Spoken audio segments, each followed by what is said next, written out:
주간 미장 마감 국장 전망 시작하겠습니다. 먼저 숫자부터 보겠습니다. 지난주 미국장은 겉으로는 크게 무너지지 않았습니다. S&P 500은 7주 연속 상승 흐름을 이어갔고 나스닥과 다우도 주간 기준으로는 큰 폭의 붕괴는 아니었습니다. 하지만 내부는 달랐습니다. 금요일 하루에만 미국 시장은 유가 급등과 금리 부담이 겹치면서 흔들렸고 특히 러셀2000은 마이너스 2.4% 하락했습니다. 이건 단순한 하루 조정이 아닙니다. 시장의 위험 선호가 약해지고 대형 기술주 중심의 상승장에 균열이 생기기 시작했다는 신호입니다. 유가도 부담이었습니다.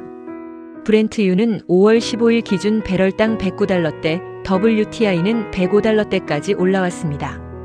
유가가 이렇게 올라가면 시장은 다시 인플레이션을 걱정합니다. 인플레이션 우려가 커지면 금리는 쉽게 내려가지 못하고 금리가 버티면 고PER 성장주, 특히 AI 관련주는 부담을 받을 수밖에 없습니다. 한국장은 더 극단적이었습니다. 코스피는 장중 8046.78까지 올라가며 사상 최고치를 찍었습니다. 하지만 그 자리에서 외국인 매도가 강하게 나오면서 종가는 마이너스 6.12% 급락했습니다. 삼성전자는 마이너스 8.61%, SK하이닉스는 마이너스 7.66% 하락했습니다. 즉 시장을 끌어올렸던 반도체 대형주가 그대로 시장을 끌어내린 겁니다.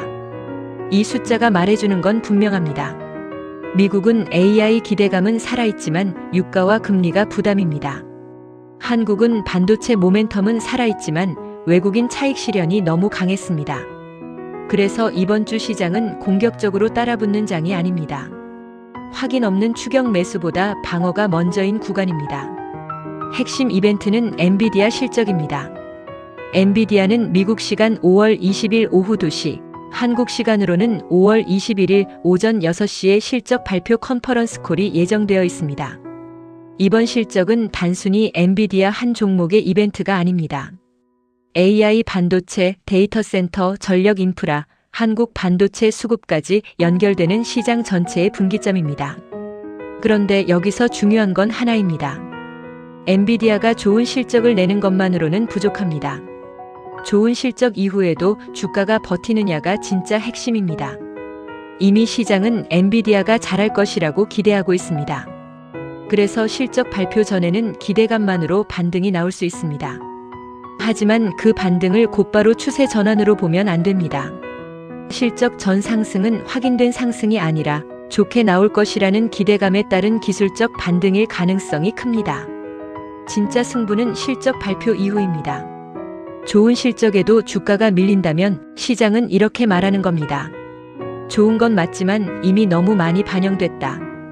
반대로 실적이 좋고 가이던스도 강하고 엔비디아 주가가 실적 이후에도 버틴다면 그때는 AI 흐름이 다시 힘을 받을 수 있습니다.